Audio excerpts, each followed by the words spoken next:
Our guest today is Alan Duncan, a Marine veteran, great friend of Spencer and me. Spencer and I.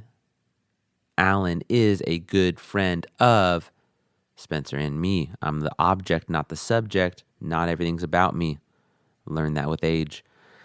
I met Alan a few years ago. He's a good dude. In fact, I will say this. Alan is a classically trained good dude. When you look up good dude and you think back in your past, like, who are the good dudes from my past? It's Alan. And what I mean especially by that is Alan does not ever strike me as somebody who is looking to accrue and gather like power and wealth and like positional authority and like creating like asymmetrical mountains where like he's on top and everybody's down below and like he has the snow and no one else has the snow and you got to get to him and you got to like ask for favors to get snow. No, Alan's a good dude. I know right now if I was to call Alan and say, bro, I need some help, he wouldn't even ask me what he needs help with. He would just come on over because he's classically trained. We can all stand to be a little more like Alan. Alan's also very passionate, which is going to come out in this episode. This episode's a little bit different than some of our other ones because Alan has not yet written his memoir like John Malkovich in Burn After Reading. My memoir. You think that's a Schwinn? Classic movie. Alan loves the recons and is a very unique part of the military experience. Something I knew very little about, but like in video games, I'm always very interested in the scouts and the recon. And you're going to learn everything you possibly want to know about how the recon infantry works within a larger context. And some of the deep dives that he goes into, fascinating. And I can't wait for you to experience it too. All right, that's enough of me talking. Okay. The harder the conflict, the greater the triumph. A fiercest serpent may be overcome by a swarm of ants. Lead me, follow me, or get out of my way. Age wrinkles the body, quitting wrinkles the soul. Battle buddies. Battle buddies. Not making the jokes during TSA. Really struggled with that this last trip. Like, I want to say the jokes.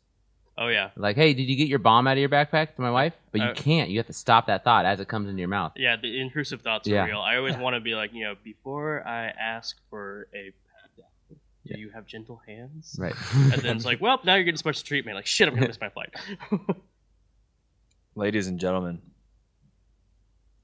welcome to a hella fucking cool new episode of Battle Buddies, dude. Pretty exciting shit happening in the Battle Buddies studio. It's a whirlwind. It is a whirlwind.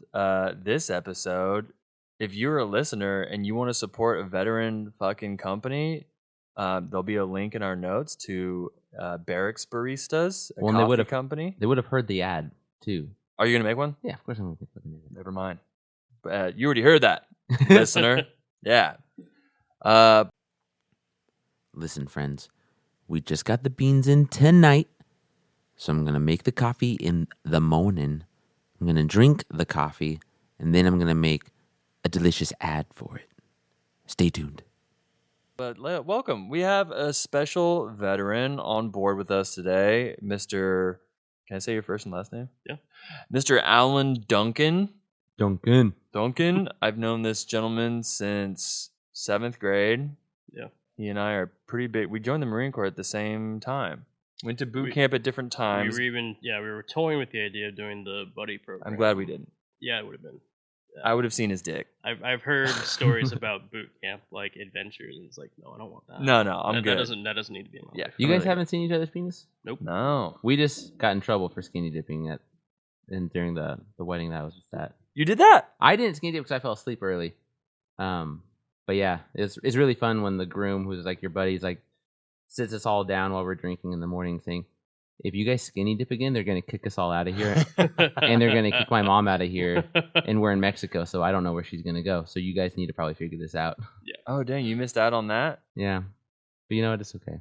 I just don't have the confidence to skinny dip. It's like lack of caring is the better way to describe drunk. it. When you're drunk. Yeah. Yeah. I guess I have done it when I'm drunk. I've done naked coordinated backflips into a pool whilst drunk with a bunch of Marines. Whilst drunk Yeah. with a bunch of dudes. Yeah, that sounds about right. But yeah, welcome to this episode. Alan's here. He's going to tell us all things Reconnaissance, which is going to actually help us for future episodes. So this is going to be extremely informative about what the fuck recon is. If you're listening right now, thank you for being here. We appreciate you. And Alan, we have had a long day. Yeah. Teaching. And then we went to go coach our kids Excellent. for practice. And I was like, man, if only there was a person that could come on the podcast that talks more than us. Well, here he is. Yeah. We found him. So Alan, why don't you start off by telling us why the fuck you joined the Marine Corps? Yeah, I don't know why. The PC answer my mom gives? Or like just okay. Well, the answer you want to give, bro. I don't think your mom listens to. Well, it's may not be ideal to hear for most people, but when I was a teenager, I wanted to get into gunfights and not go to jail for doing so. Yeah. And so I was going to go infantry. Actually, longer answer. Spencer and I talked about this back in high school, I believe, where one of the things that kind of was the determining factor was like I couldn't really imagine myself enlisted, but I also couldn't imagine myself in like my late 20s, 30s not being a veteran of the Marine Corps. So I figured, fuck it, why not? And then so the goal was to do infantry, and if I was going to be infantry, I wanted to be in a well-trained unit so that you can trust the guys on your left and right. Yeah. And so I don't know if you guys heard or talked about it already, but with the Navy SEALs, anyone in the Navy can try out for the SEALs. Right. It's one of the reasons why they have such an incredibly high attrition rate. We actually do our amphibious phase of our basic reconnaissance course, our job school, at NAB Coronado, Naval Amphibious Base Coronado, where they teach buds. And so we got to see a new class, and they show up with like 200 motherfuckers at the beginning of their class. And so they have an entire That's a lot. They have an entire soccer pitch. It's probably more. I'm just trying to be conservative and not like be dramatic. But it's an entire soccer pitch full of people in the Navy, PT uniform, all working out. And within our instructors were like, "Don't worry about that. There's going to be like less than half in about a week and a half." And sure enough, they were down to a little bit more than a third of the original group. Like just bam, right away. What is, since you've gone personally through Special Forces training, what do you think is the number one determining factor of someone being like, I'm good? It really depends on what you're going for. So my goal was to be infantry, but if I went for SEALs, you have a really high chance of washing out. It's one of the schools for special operations type stuff where they can actually still kick you out based on the feelings, and it's all about the jurisdiction. And if the instructors want to, they can kick you. Bye. Whereas for what I did, reconnaissance, they have to make you quit. You have to drop on request, or you have to actually fail things. So there's kind of a dynamic where if you can gut it out, you can make it. So it really comes down to what you want to go for. So I would say that if you want to be Green Beret, Special Forces in the Army, and you are not an intelligent person, and you are not good at teaching, don't try. If you're looking for the SEALs and you don't have, you have to have charisma, a lot of physical prowess, and also be able to just endure a lot of like shittiness. That's the first time I've heard someone say you need a lot of charisma. But it makes sense, I guess, if there's no discrimination. They want people within SEAL teams to really mesh well together, and they want, so their instructors are specifically looking for who amongst these students would I not mind being in my team. So they also want to see, there's a lot of like alpha type personalities, they say. I know that's a misnomer, no such thing as an alpha wolf, but for alpha like type A personalities that go into the SEALs, and you have to be able to get along with them well enough to succeed as a unit. Like I'm sure you've seen the clips of like Bud's kids doing the log sit-ups in the surf, stuff like that, where if you're an island, you're going to get washed out. Right. You have to actually be together, to make it. So different things for different, reasons. If you want to be in the PJs, you really like parajumpers for the Air Force. It really has to be, you have to have a passion for helping people and saving people. It's basically like the rescue swimmers for Coast Guard, but just on steroids, because you're doing it in a war zone. Can we stop and just say how dope, for like a non-combative branch, just how fucking dope the Special Forces is for the Air Force? Yeah. Oh, yeah. So fucking Absolutely. cool. Yeah. No, the PJs are awesome. Yeah. So what I decided to go with was Marine Corps, because if I failed out of reconnaissance training, I would still be an infantry Marine and no finer force. You know what I mean? Right. So yeah, no wrong answers at that point. So that's why I took that route. Cool. So I was what they call a pipeline student, which means that I went through boot camp straight into infantry school, ITB they call it, infantry training battalion, and then from ITB into BRC. And once upon a time, it was split up where if you were on the East Coast, you went to ARS, Amphibious Reconnaissance School. If you were on the West Coast, you went to BRC. I don't remember how long before I enlisted, but they consolidated it. And so everyone, East Coast, West Coast, went to BRC. And it was all done at SOI, School of Infantry, in Camp Pendleton, right off Barcelona Road. So... Me too. I thought it was kind of interesting the way that I went, because you've had other Marines on before.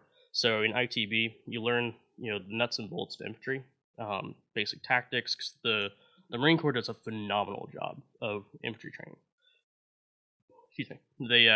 They really do want everyone to know what's going on. That way, if the platoon commander dies, company commander, or whatever, you still know what you're doing and what everyone else is doing. So it's like a mesh network. It's not a tiered network.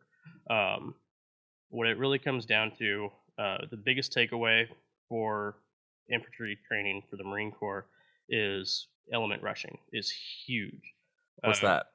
Element rushing it's scalable. So at the smallest distance and in the smallest unit, it's buddy rushing. So if you have 4 guys lined up, you have these 2 guys, they're buddies, they're friends. These 2 guys are battle buddies. So when these 2 guys, call them A element, are laying down covering fire, B, these 2 guys are going to jump up and run and rush forward. And it's a slow rush. The saying is, I'm up, he sees me, I'm down. You should be back laying down prone by the time you're done saying that in your head. And so just to interrupt you real quick, like everything that you do in boot camp, they say is like for a reason. So like literally in boot camp, when you mount your rack at night, you say, I'm up, they see me, I'm down. Yeah. Oh, okay. It's just another thing to drill into your brain. Right. The stop friendly fire idea is like... Well, it's not about friendly fire. So I'm sure you've heard countless, instances of the Marine Corps being in battles where it's like, and then they rushed a heavily fortified, dug-in enemy and still, defeated them. And, and it usually with military historians, it just kind of sounds like they did it through like sheer grit. Right. And there's a little bit of that because buddy rushing sucks. You have all your gear on and you're basically doing wind sprints. Yeah. So it does suck and you have to like push, but and you're getting shot at. That whole thing. Element rushing is as important and critical for the Marine Corps as like the phalanx was to Spartans. Okay. It's the bread and butter. I see it and now. So it's scalable back to if you have more distance to cover between you and the enemy or where you're taking contact from, you can rush in squads. So instead of buddy rushing, you have in a platoon 4 fire teams. Fire team A and C. Yeah. 1 and 3, 2 and 4. They rush until you get close enough to split down and break down into buddy rushing. Okay. And it all happens like ants building a hill. Okay. And then if you go back even further, like conceptually speaking, if you had a huge, theoretical field, you could do platoons within a company or companies within a battalion, doing these rushing drills, and that's how you can close with an enemy who has a machine gun nest Right. or fortifications. And it's something that the Marine Corps does very, very well, and has ever since they stopped just fighting on sail ships. So is that like grim calculus, like a redundancy? So like when 1 and 3 are laying down cover fire, and 1 gets shot, 3 can still do the cover fire while 2 and 4 keep Not moving? necessarily. It's more of if you get up and run at a machine gun nest, they are going to kill you. Sure. If you have 2 friends shooting at them, you have a much better chance of Okay. making that sprint without getting shot. Okay. It's more about, so that's the one of the things that in teaching junior Marines or foreign forces, always telling them that you're not just it's not just Cyril Figgis going covering fire. You have to have accurate, effective fire to actually disrupt the other side. Right. And ideally, the best covering fire is to shoot from the head, then they won't shoot back at you at all. Right. In recon school, what was the most like unexpected thing you learned or was trained in? Like something you weren't prepared for. Like you go to a class and they're like, "Today we're going to talk about protractors," and you're like, "Oh." I was a little bit surprised just how challenging and in depth all the comm classes were. So Okay. we had to learn a lot of different radio platforms That makes because sense. in that way there is redundancy. There's certain things that UHF, ultra high frequency, are great for. Line of sight, like if you're on boats, Zodiacs, Yep. you can see each other. You just need it to work. So UHF is great. For a longer distance, a lot of times you want AM, FM radio, Right. amplitude modulation or frequency modulation, depending on what you're trying to do. So a lot of times you have multiple different radio platforms. You need to know how to learn to use all of them. And in that way, there is some math that comes into play. One point, it was actually really, really fucking cool.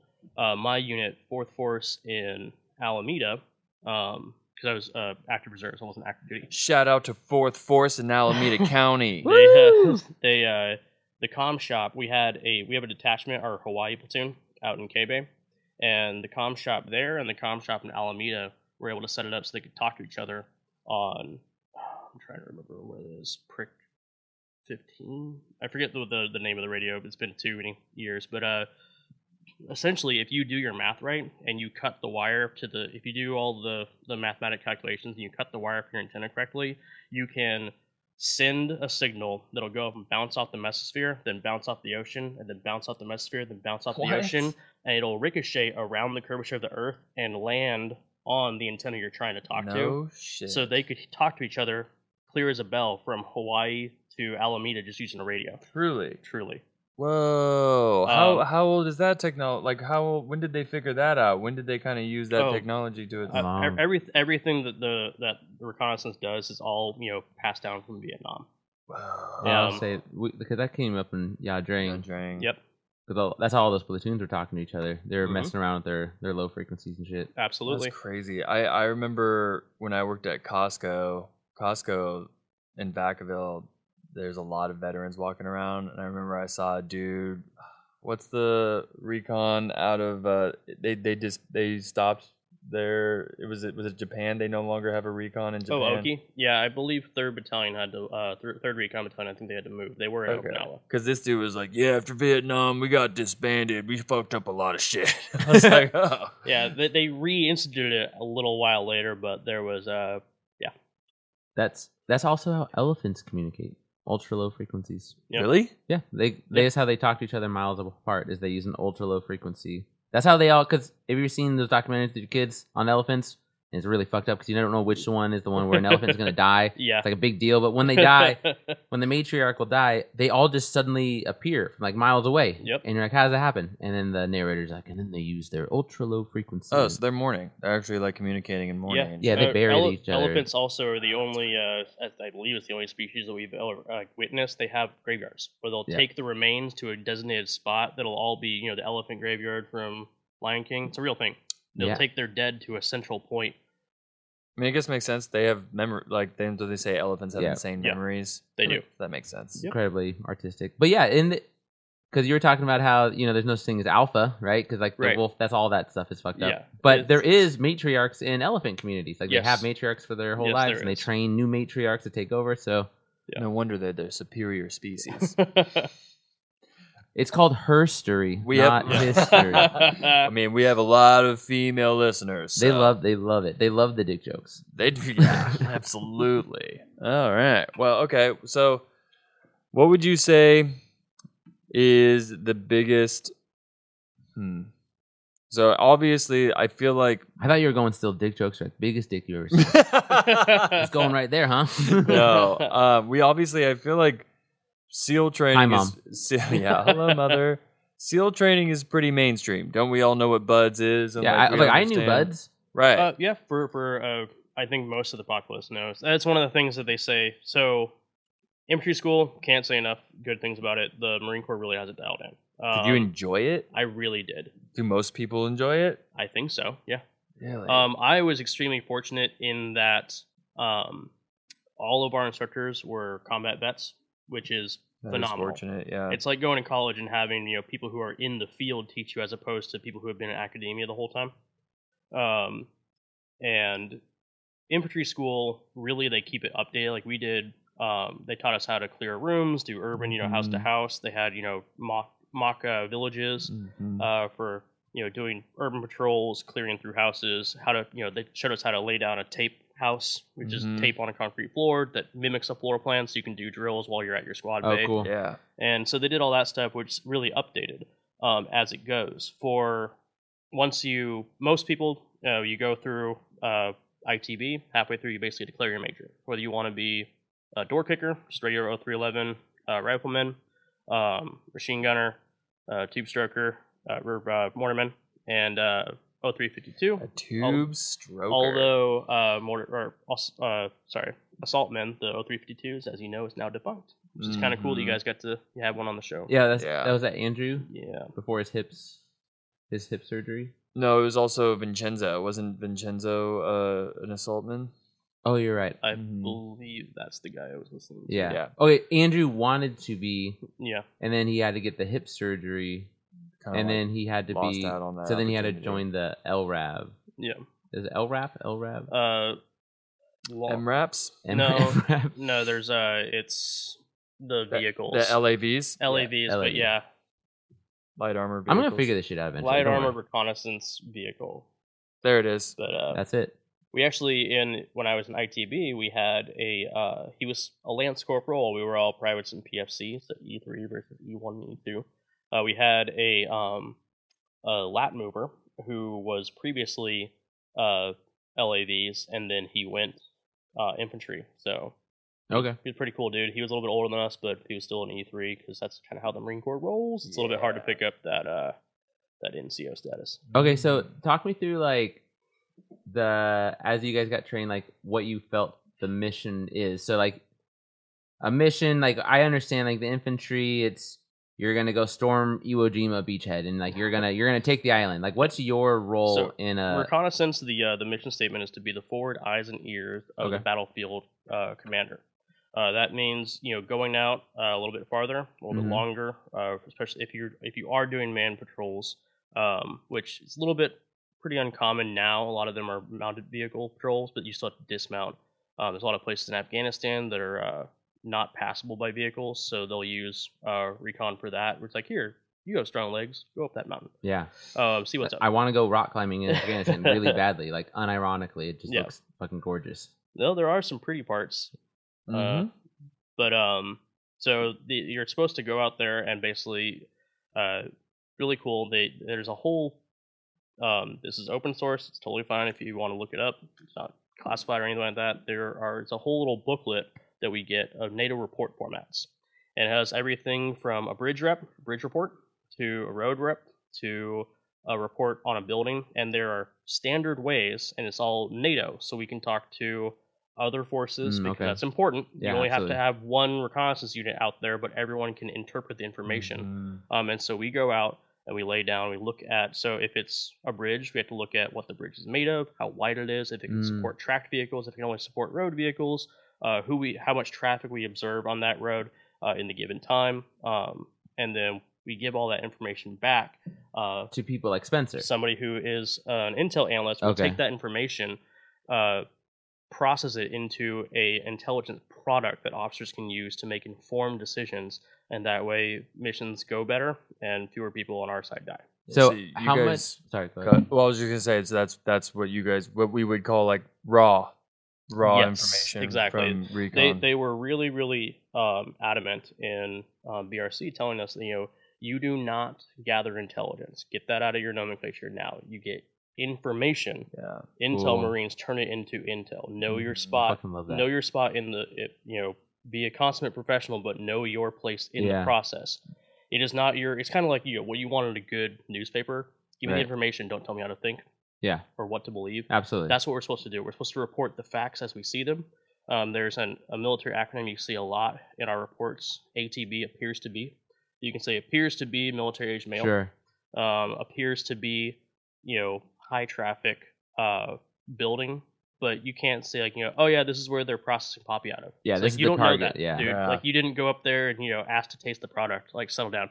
Well, because that was my question. Like, how much are you taught to discriminate information versus how much are you just supposed to collect as much? We as are you taught can? not to discriminate at all. Hell yeah. Because you do not want to taint anything. There are specific people. It's a different job skill to take that information from multiple different reports from different teams and different platoons and distill that down into an intel. Cool. I love that.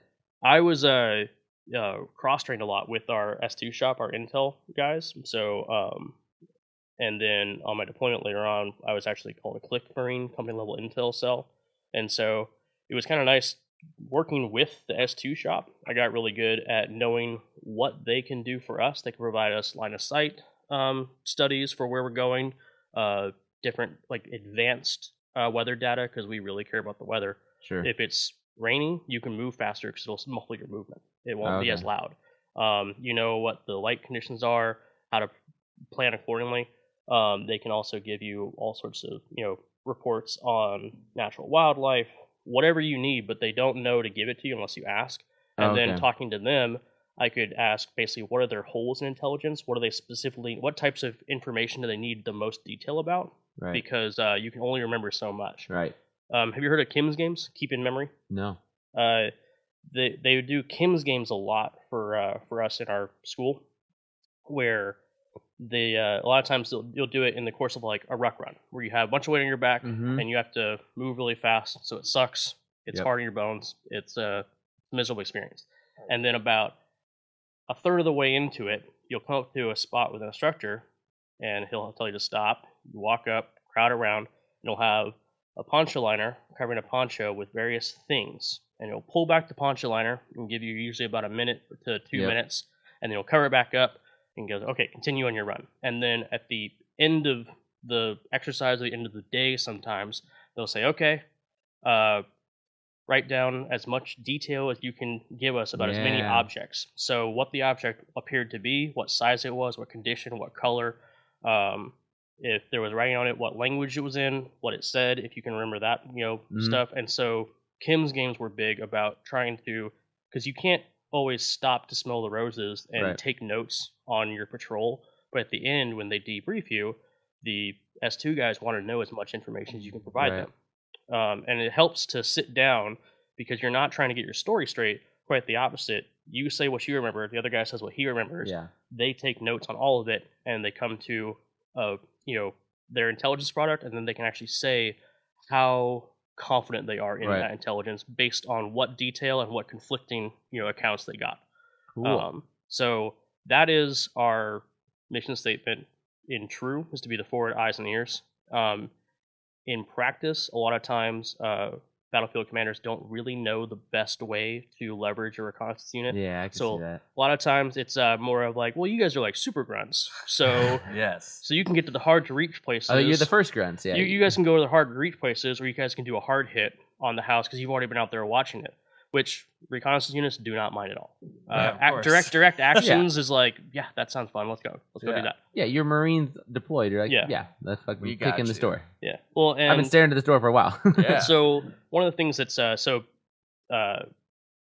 for the pipeline, we did not get the option halfway through ITB to change and declare your major, so to speak. Everyone was a door kicker first.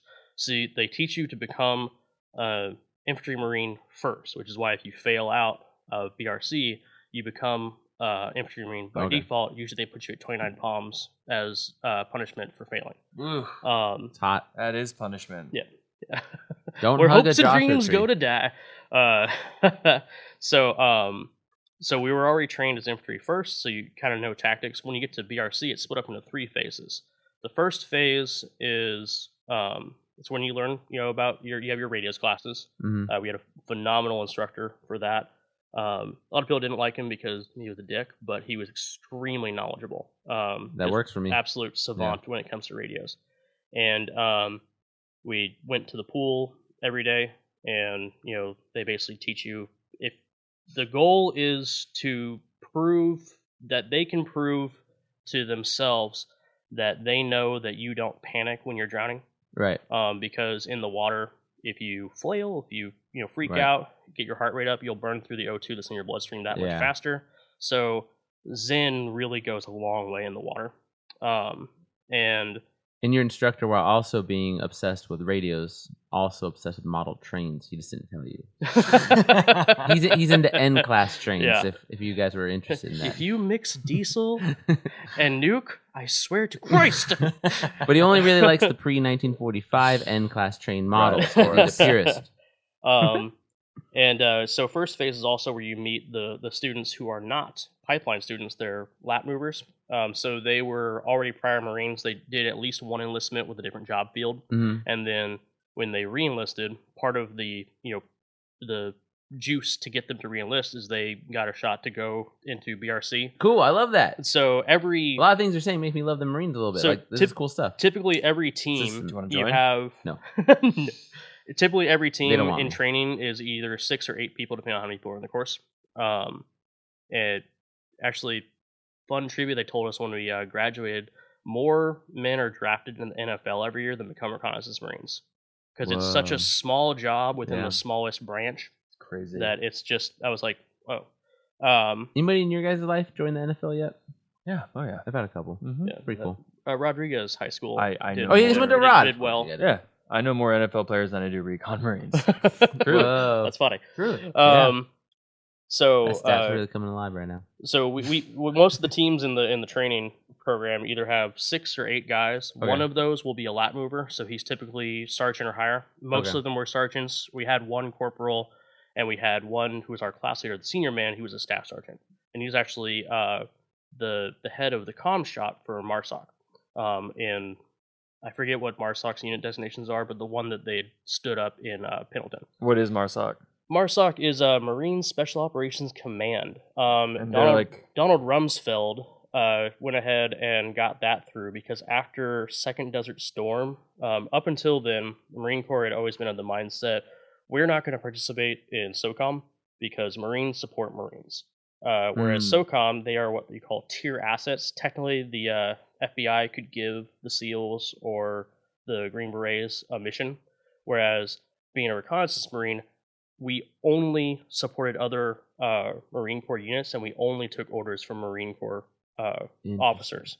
And so after Second Desert Storm went off without a hitch, and the only people who really got to see any quote-unquote action were Got to do what they trained for. the SOCOM guys who had been in country for weeks before things kicked off. And so the Marine Corps was kind of butthurt, like we got left out. No, absolutely. And so Donald Rumsfeld actually pushed through, I forget the name of the bill, but he established MARSOC then and there. I didn't know that. And That is I was, well, it's one of the things I was thinking about enlisting for, but you can't. You, at the time at least, you could only enlist, or you could only join MARSOC or try out for selection, that is, if you were already in the Marine Corps and they wanted you to be at least a staff sergeant. If you were enlisted, and at least a major if you were an officer. At the time, a lot of reconnaissance guys went over to fill MARSOC ranks and immediately hated it and were like, let me go back, I don't want to do this. Because their thinking was, if you go to a SOCOM unit, you have access to that SOCOM money, that sweet SOCOM money. Because when the SEALs deploy, they'll have Connex boxes full of weapons and gear, because they'll have redundancy, different kits for different mission loadouts. Sure. Whereas the Marine Corps, they issue reconnaissance guys a FISB rig, and so you can set it up based on what mission you're doing, but you have to, between patrols or whatever, refit it and Make it work for you. set it up for different ways. You can't have, well, this is my foot patrol rig. This is my rig if I'm driving. This is my rig if I'm that costs in money. the turret. It costs a lot. Of I money. can't move on until I give you guys a really deep cut ultimate frisbee joke off of that. Off Okay. that frisbee thing. Send it. Instead of having whammo, or instead of having discraft, you guys have whammo gear. Okay. Wow. That would crush Yeah. an ultimate frisbee hotel room with 20 people sleeping in one twin bed. I have a buddy, a former recon Marine, who's really into disc golf. So I actually kind of got that one. Whammo sucks. Yeah. It's like Mega Blocks versus Yeah. Legos. Good joke, Kevin. Thank you. Oh wait, I had another one. You said you had to be a major hire. That's a major bummer. That is a major bummer. Major bummer. Major bummer. Yeah, they found out after the fact that was a little bit, too many Chiefs, not enough Indians, so they refitted that. But I had to kind of remind people that were like, that's stupid, MARSOC sucks, that how long it took the SEALs to go from frogmen to what they are now. Right. There's a learning curve. It takes a long time to establish a training doctrine, SOPs, and really, have a legacy. So that's what MARSOC was. But anywho, so that's how they set up the different teams. And so in the first phase, you're also getting to know the guys you're with. On training day 21, you do the pool test. So they test you in different things. You have to pass. One of the things that freaks a lot of people out is the 25-meter underwater crossovers. You have to just go underwater, swim 25 meters before you surface. If you break the surface sooner than that, you fail. Did you have to do, like, my brother had to do like a water tower, like in Marine base or in Navy bases, they all have the water towers, they have big water towers and they shoot you down the water tower. No, you ever heard of that? Can't say we did a water slide. No. That sounds fun though. I don't think it is. I think it's fucked up. No, it doesn't sound bad. No, I don't know exactly how it works. But would you guys also? I've heard some crazy things about SEALs, and I don't know if any of it's true, but I'm guessing it's true because it's more fun. Would you guys go if you guys were asked to when you were in the Marines to go into a torpedo tube and swim out of it for a mission? Would you do that? I mean, if Like I was trained to do so. Technically, it's not that way anymore. I don't know how. Because no one knows a lot about subs. Yeah. No. Learn about, But that is the point. Submariners are pretty fucking wild to by party design. with. I know that. Submariners are wild to party with. I love them. There was one time we went to some training in K-Bay, the Marine Corps base there. My buddy, I got paired up as my battle buddy we were given some liberty one night in Waikiki. And my buddy... King Turd. Jacked his name too. I don't know if he's okay with fine. it. But he basically asked, hey, I have a couple buddies. They just got, back from sea. They were underway.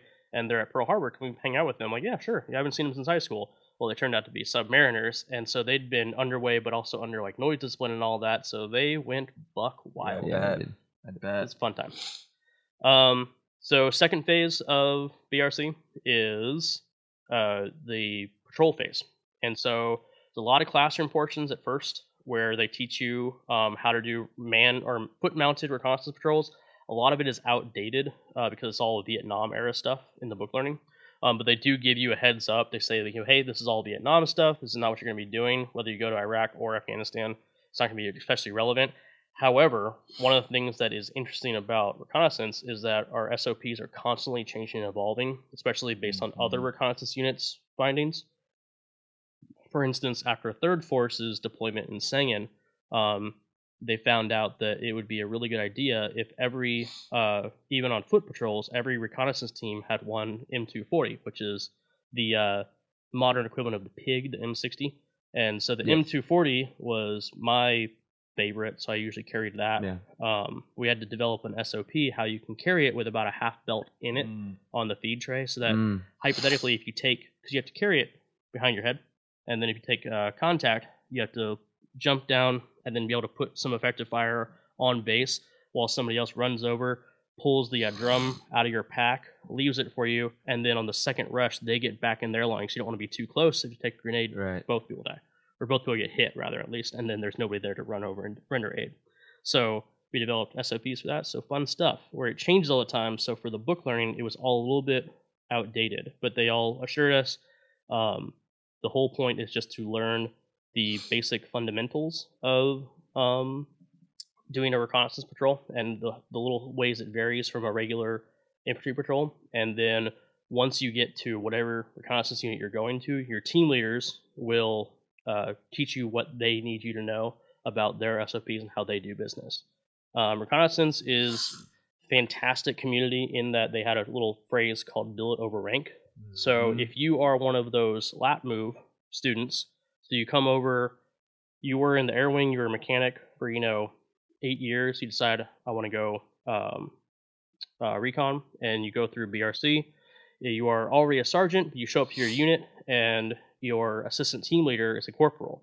Even though you outrank him, you do everything that corporal tells you to do because he's your assistant team leader. Bill it over rank. Cool. It's one of the very few places in the Marine Corps where it's that way. Usually it's very, very strict in the Marine Corps about rank. You have to, say good morning or good afternoon or good evening, depending on the time. If you see somebody... Salute the rank, not the man. Well, it's more than just saluting officers. If you see an enlisted person, you're supposed to say, even if you're both lance corporals, but you have been on deployment, and the other person is your senior lance corporal, you're supposed to, when you see him, good morning, lance corporal. Which is really, it's a little power thing about, kiss the rings, that kind of thing. Yeah. Whereas Reconnaissance didn't really do that as much. There's a lot more nickname or first name basis. My last name is a first name, so I still put my last name, but for most people, first name basis. But big boy rules, like don't abuse it, otherwise, we'll wreck your life.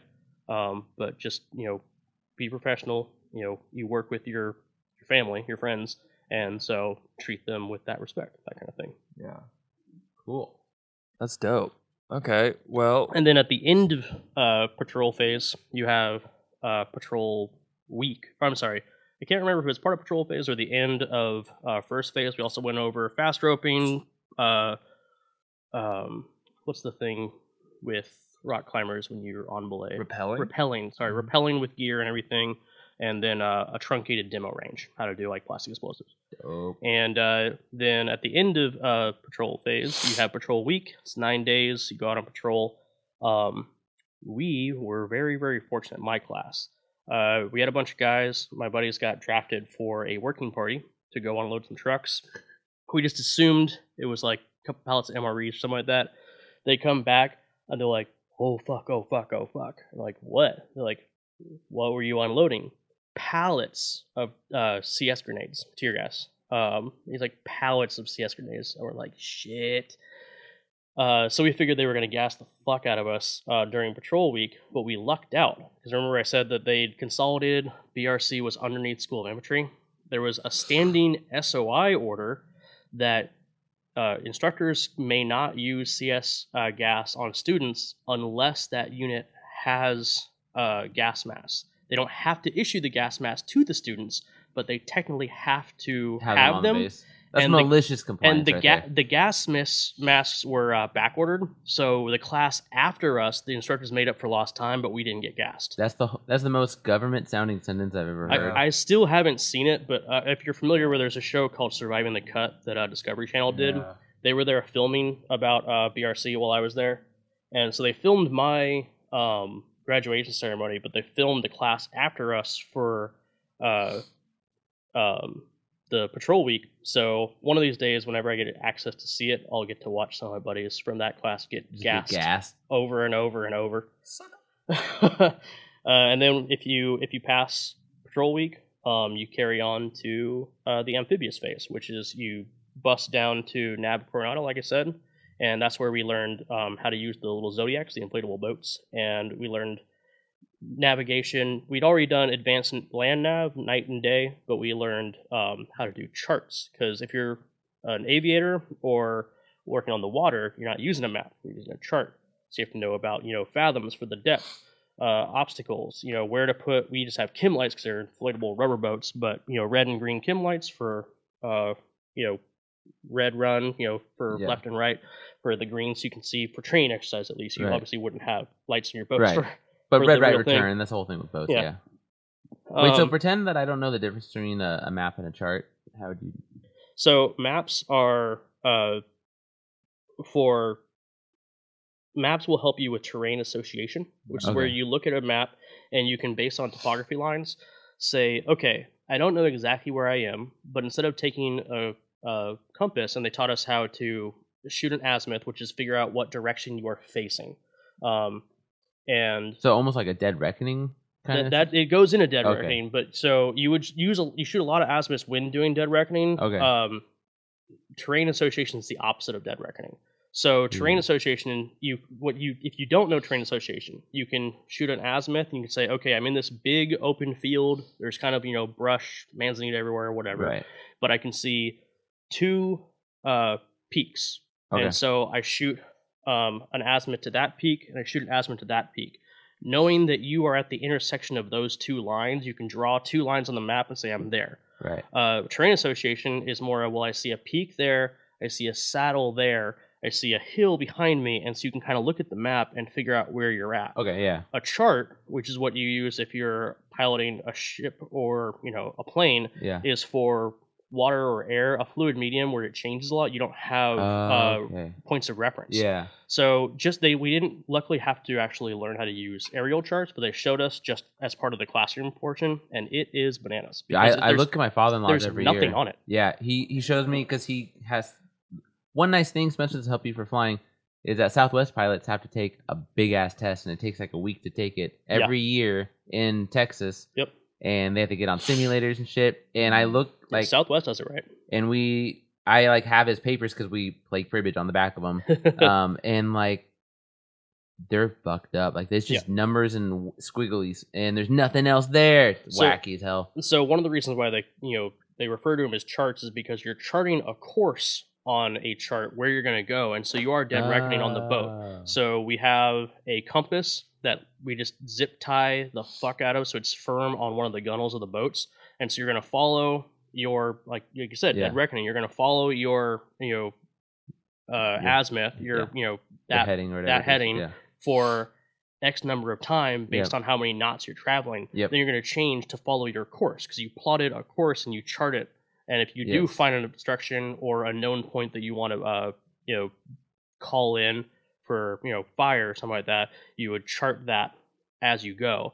That came up in the Letty Gulf stuff before they confronted Letty Gulf. Charts are effectively are maps, but they're not the same because there are subtle differences. And so we learned about water navigation. It's a little bit different than land navigation. Yeah. And one of the reasons why I say that I was surprised just how in depth the comms portion was is that they were quite adamant that when you're out there, the whole point of a reconnaissance team is you're a very small unit. In training, they typically teach 6-man teams, but in practice, it's often more 8-man. But still smaller than a platoon of infantry, and you're farther out, so you don't have as many friends. So they always told us the most dangerous weapon, the most powerful weapon you have is that radio, because we call in any sort of asset, whether that is air assets, naval gunfire, steel rain, artillery, whatever you want to call it.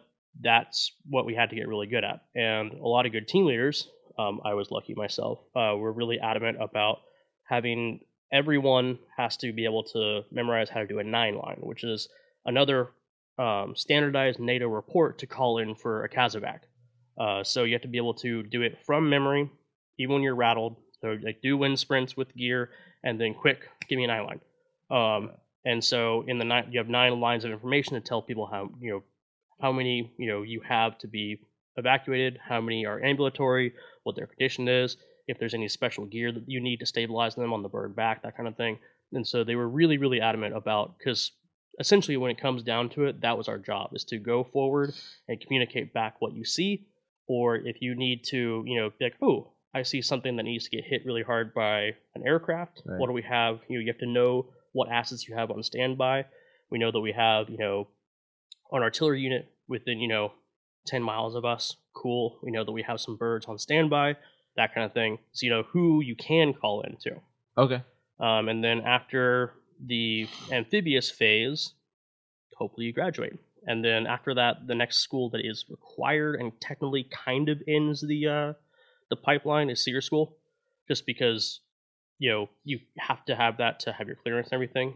It's also a wonderful school. Like by far, I think the best school I did in the entire military. Is that the survival one? Yes. Yeah. Survive, evade, resist, escape.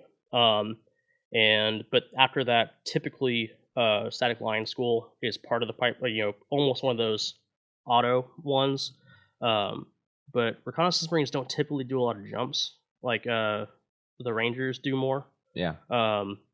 It for recent deployments, OEF and OIF, reconnaissance teams have typically been doing mounted patrols or mounted insert, foot patrols. Right. But yeah, the two, they call them insert schools, are Static Line out of Fort Benning. It's an Army school, and then Combatant Diver School is in Florida. That's a Marine Corps school. It's extremely challenging. It's supposed to be very fun though, but you have to get really good at drowning. Dope. Spencer went PP. I went PP, yes. Did you make your PP? Alrighty.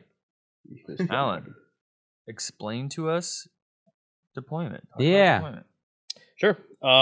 Well, unfortunately, I was a part of the only reconnaissance unit that did not go to Afghanistan. When Womp womp. when I checked in, So why is that unfortunate? I've Because you guys wanted that was where everybody was going. I've gotten in trouble for saying that before. No, I'm No. not. I'm just genuinely interested. My tattoo artist, when I was younger, he got really upset because he was like a boat driver in Vietnam, but because we were all volunteers, so we all volunteered to do a job, and so it's kind of like you study for a test, you study for a test, you study for a test, you study for a test, and then at the end of the class, your professor says, just to put it in academic terms, your professor says, I had a family emergency, so this class is just going to be pass fail, and you're like, you dick, kind of that. So when I checked in, my unit had just gotten done with the deployment to Iraq, and so they had their R&R time, and not R&R, but time to retool, and then so after about a year, we started gearing up for Afghanistan, and we had 3 different deployments that were all sequentially canceled closer and closer to the go date, which is kind of frustrating. But weird. Is there a reason why? Yeah, because the Marine Corps is poor. There was not enough money. That's so weird about the Marine Corps, but it's kind of like what makes you guys use. It's part of the. It definitely interesting. It definitely influences the culture of the Marine Corps. Yeah. But the way that the defense budget works annually, the executive branch signs off on the defense budget. People get their slice of the pie. The Secretary of the Navy gets their chunk and sets the Navy's budget, and allots a certain amount of money that he kicks over to the Commandant of the Marine Corps. And so the Marine Corps makes their annual budget based on what's left over from the Navy's chunk. And I heard the Navy guy, the guy in charge, had like a whiteboard, and every time a Marine says the Few Good Men joke, I love you, Navy boys, because you always bring us to where we need to go. And then he puts a little tally, and every tally is $1,000. Oh, some of the jokes are great. Like calling them water Uber never gets old for me. Oh, yeah. When I was actually in BRC, I was on NAB Coronado. We were not allowed to leave base on the weekends. We still got Liberty, but it was on base Liberty and it was like several classes, like at least a year and a half before us. They called us ropers because everyone has to wear a sling rope that goes behind your neck, under your arms, and is tied behind your back. And we have a different colored camelback so they can always note you. And if you're a roper, you have to run everywhere when you're in uniform. You're not allowed to walk. Because the Marines hate themselves. Yeah, pretty much. So 2 ropers had gone out on a Friday night, gotten hammered drunk, and took a rental car and slammed it into the wall of the historic Coronado Inn. That's 2 tallies. Yeah. Mm-hmm. So after that, they decided, cool, ropers don't get to go on Liberty, off base anymore. That's 100% the policy I would do. That is my teaching philosophy. Is once you give me a reason, like, okay. Well, it wasn't. Now we're all done. It wasn't even us. It was just like, all right, never again. So we were on base, and I was in uniform, and it was the first weekend we were there, trying to find where to go get a haircut. You get a haircut every Sunday, and I saw this dude walking past, and I was like, "Hey, sorry to bother you, man. Do you know where the barber shop is?" He goes, "Oh yeah, not a problem, Marine. It's right over there." And I was like, "All right, thanks, Doc." And he goes, "Oh, actually, I'm not a corpsman. I'm actually something mate. I'm a SEAL." I'm like, "Oh, terribly sorry about that, Doc. No disrespect, man." He's like, "No. Well, see, I understand what you mean. Usually, so Marines call corpsmen docs. Those are hospital, corpsmen. I'm a something mate. I'm a SEAL." And I was like, "Oh, I understand, Doc. I didn't mean a mistake." But he's like, "No, I mean," he goes, he kind of looked at me, and I was like, and he was like, "Fucker." He just like walked the other way, and I was like, You're taking a piss. Gotta find your fun when you can get it. So we have fun with that. To your one of your questions about how BUDS works, they seem pretty cool. We got along really well with them. It was a little bit odd. The first or second evening we were there on base, we actually had the head of the Buds class come in to our squad bay, and he wanted to talk to the lead student who was there, and basically just make sure that we had no beef and no bad blood. And we were all kind of confused, like, why would we? Right. Apparently, like 2 or 3 classes before, some Buds kids thought it would be cute to try to sneak into the reconnaissance students' barracks at night and steal a couple of sling ropes off of the bedpost. And so, in retaliation, they sent those students to go and get their ropes back, and they also stole a bunch of the special ed helmets that they wear in Buds. And for them, if you lose your helmet, you're out. Like, you're not going to be punished; you're going to be kicked out of the course. So they were like, "Hey, I know we once upon a time a Buds class tried to have a prank. You guys retaliated and escalated way more. So let's not do that, please and thank you." And we're like, "Yeah, okay. Don't start, none won't be none." But I will say that the food in the galley at Naval Amphibious Base Coronado is to die for. Oh, interesting. It's amazing. And so, what did you end up going to Senegal for? Yes, sorry. So my deployment was a non-combat deployment. When we finally it was a volunteer deployment, and it was shortly after the 3rd deployment to Afghanistan had been canceled. And so my team leader called me up and said, "Hey, would you want me to put you on the list for this deployment?" And I was like, "Yes." And he was like, "Well, hold on, it's a deployment too." And I was like, "Just yes, put me on it." He's like, "Hold on, it's a non-combat deployment. It's part of AFRICOM, which is Africa Command." Yeah. And so it was a special purpose Marine Air Ground Task Force. I think it was SPMAG-TAF 13.1 or 13.3. I forget which. But it's something that the Marine Corps typically does every year. I don't know if they still do it. I believe they do. Where you go over and you're stationed. The task force is stationed out of a Navy base in Sigonella, which is on Sicily. And then different teams punch out to different nations around Africa. I was in Team 3, which was our riverine team, so we focused on nations that used rivers to nature's highways. Yeah. And so my favorite students and my emphasis was twice we went to train 2 different classes of Kafumako commandos in Senegal. To look at a map of Africa, Senegal is the most western part of Africa you can get without going to an island. Okay. It's kind of an interesting country. At least at the time, it had a population of 11 million, 9 million of which lived in their capital city, Dakar. Wow. And Dakar also has... So Senegal itself as a country is extremely stable. They don't have coups. They have, in theory, democratic elections, although when we got there, they had...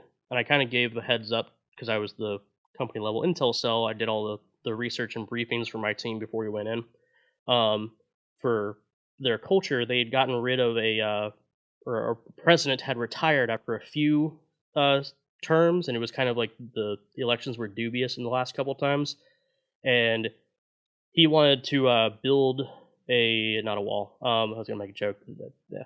He wanted to build a giant statue of himself. To to leave a legacy behind. Yeah. And the Senegalese were kind of like, "What the hell, man? That's a giant waste of money.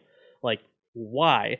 And so there was this enormous gaudy statue of the man that had just been finished built. But besides that guy, Senegal is an extremely stable country, and they have a wonderful airport that we helped them maintain, and in return, we can land military planes there. It's well enough maintained. It's one of the main, besides Egypt, that is, it's one of the main airports in the entire continent that the U.S. could potentially land any military aircraft it needs to. Oh, okay. The weight's not going to destroy the runway, and the runway's not going to destroy the plane. So do you guys not fly? Because my friend lives in Nigeria. So is that more just commercial flights? Like you guys want to? Nigeria is also one of the.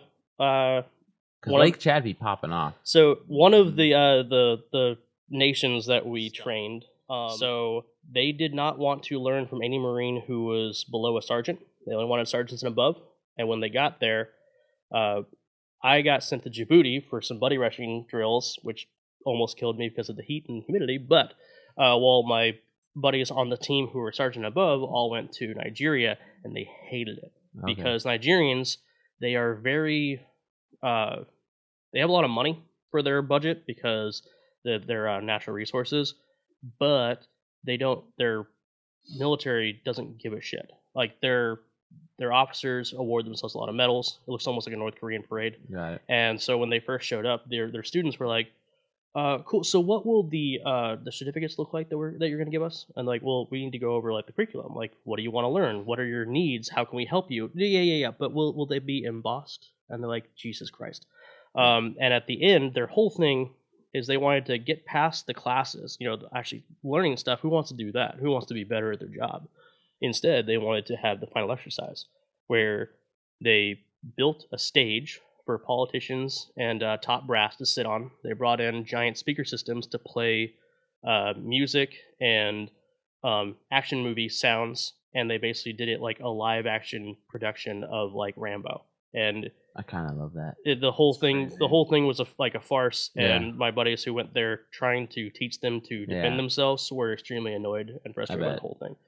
But the Senegalese, on the other hand, were very interested in learning, and we, basically, I knew based on my research beforehand, but we confirmed just to make sure that the Kafumako, their commandos, their annual cycle looks like Dakar, the main city, for R&R and kind of, retooling, refit.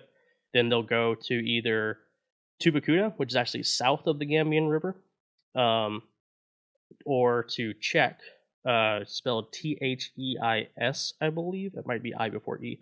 But to do some training, and then they'll go and do kind of a brief deployment once per year, patrolling the Gambian River, because the Gambia is a country, and I believe it's like 100-mile perimeter of the Gambian River, seceded from Senegal, and so it's like skirmishes.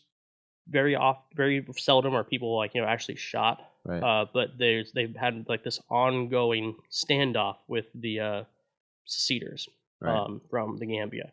And so the Kafumako commandos are the ones in charge of patrolling that river. It's a pretty dope name. Yeah, Kafumako? Oh, yeah.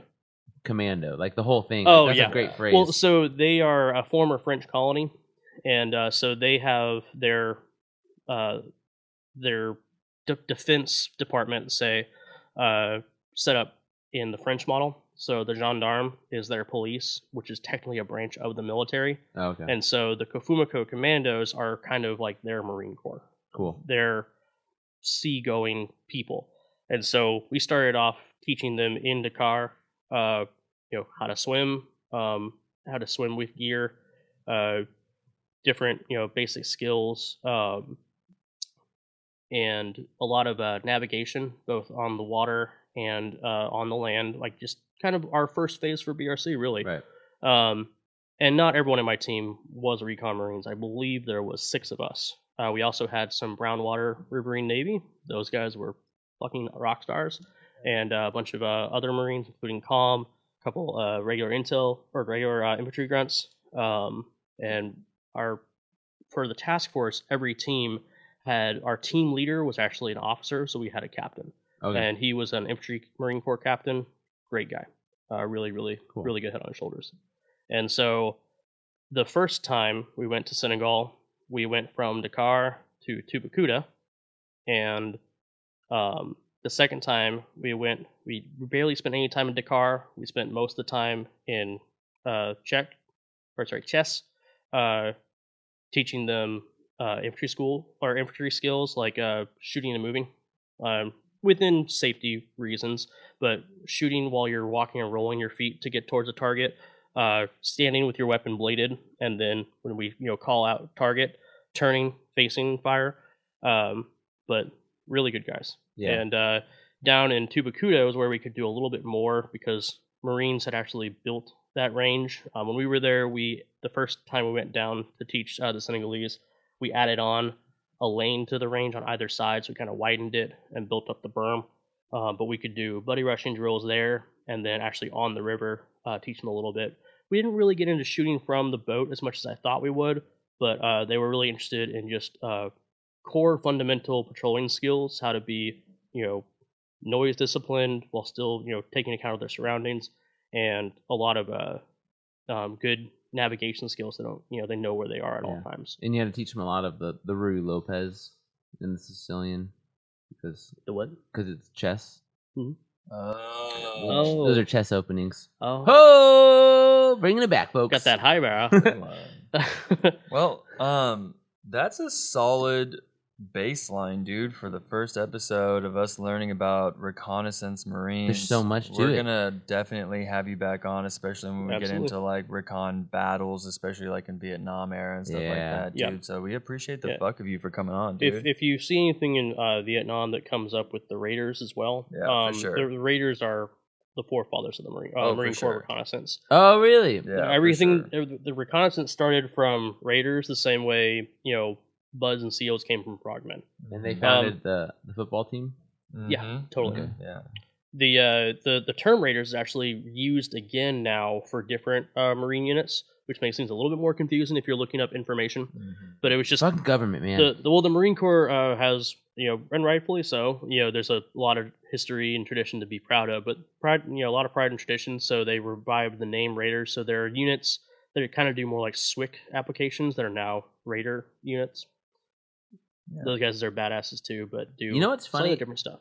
Is like the human in me, the modern human. Like I like that you guys are going to like countries that want to learn and you train them to act and look like us. But the Dan Carlin in me, it's like Oh no, we weren't teaching them to look and act like us. Quite the opposite. But you guys were you guys are teaching like modern tactics, like in terms of like militaries look fairly uniform, whereas when you look at like ancient warfare and stuff, it's like holy shit, these could not be any different in terms of like these are Persians with wicker shields and these are Spartans with bronze spears. But really, if you look at spears. those differences, were purely because of lack of communication and trade restrictions. Yeah. So once the Norse started expanding their trade empire, a lot of people had access to the same weapons, right? The same tactics. It's the reason why modern warfare looks so similar around the globe is because the internet really brought us together. We can share tactics. We can learn from each other's mistakes and successes. Which is good, but it's also lame.